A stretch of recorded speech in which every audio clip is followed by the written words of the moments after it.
Good evening, and welcome to Morning Gospel Fuel with Mr. G.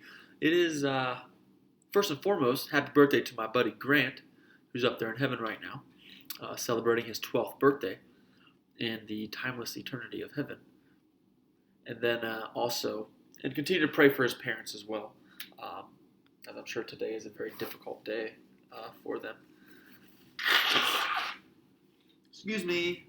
Um, And then also, happy, I guess it's happy 1 year anniversary as well for me that this is actually my start of year two of putting the gospel on, as I put the morning gospel fuel originated exactly 1 year ago today in Oklahoma City. So here we are, 1 year later, beginning year two. So, anyways, as we get to the content, it is the feast day of Saint Agatha, and she is a virgin and martyr of the Catholic faith in the third century, and she was brutally martyred, well, both, for her faith.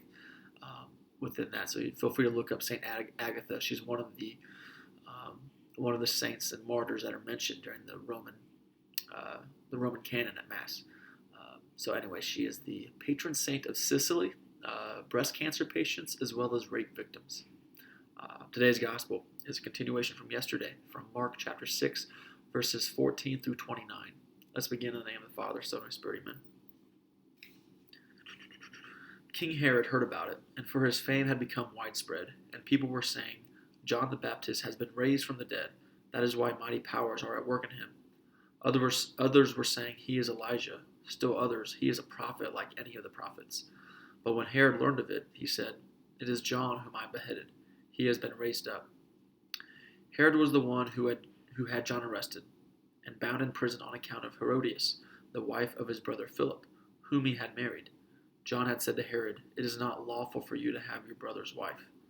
Herodias harbored a grudge against him and wanted to kill him, but was unable to do so. Herod feared John, knowing him to be a righteous and holy man, and kept him in custody. When he heard him speak, he was very much perplexed. Yet he liked to listen to him. She had an opportunity one day when Herod, on his birthday, gave a banquet for his courtiers, his military officers, and the leading men of Galilee. Herodias' own daughter came in and performed a dance that delighted Herod and his guests. The king said to the girl, ask of me whatever you wish, and I will grant it to you. He even swore many things to her. I will grant you whatever you ask of me, even to half of my kingdom. She went out and said to her mother, what shall I ask for? She replied, the head of John the Baptist. The girl hurried back to the king's presence and made her request. I want you to give me at once, on a platter, the head of John the Baptist. The king was deeply distressed, but because of his oaths and the guests, he did not wish to break his word with her. So he promptly dispatched an executioner with orders to bring back his head. He went off and beheaded him in the prison. He brought in the head on a platter and gave it to the girl. The girl, in turn, gave it to her mother. When his disciples heard about it, they came and took his body and laid it in a tomb. All right, what a brutal gospel today. John the Baptist, his martyrdom is taking place today, and you see the King Herod and how he succumbed to the pressures of the crowd of why he didn't want to be embarrassed, and he gave the girl the gift of anything that she wanted, and she asked for the head of John the Baptist through the influence of her mother, and then she was given the head. But again, you can see that Herod didn't want to do this. In fact, if you kind of go through earlier in the gospel, what really stood out to me is Herod feared John, knowing him to be a righteous and holy man, and kept it in custody.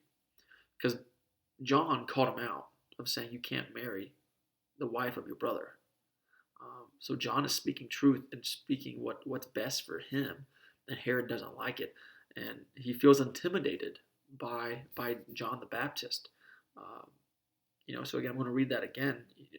Herod feared John, knowing him to be a righteous and holy man, and so he kept him in custody. But when he heard him speak, he was very much perplexed, and he liked to listen to him. So that's kind of like the challenge for us, is to, and if you think of it like priests in the real world, outside of the seminary walls, like what goes through our mind whenever we see a Catholic priest, or whenever we see any religious with a collar, or any sort of a nun or whatever it is?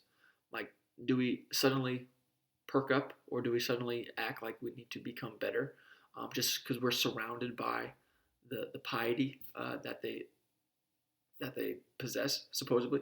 Um, so, and oftentimes there is. I feel like there's just a different kind of dynamic there, and a different sense that you feel, and that's is what's happening here with King Herod and John the Baptist. Like he's attracted to the holiness, even though he still kills him. Um, so there's an attraction to holiness and being and trying to grow in your faith and to become more pious. And that's the challenge for us: is how are we becoming more pious to live a life of faith, to attract people around us, whether that hurts us or not. Hopefully, we don't have martyrdom like what happens in the gospel today, but it's happening in modern times. So people are attracted to holiness. So go make yourself attractive. God bless. Keep it real. In the Father, Son, and Spirit. Amen. And happy birthday, Grant.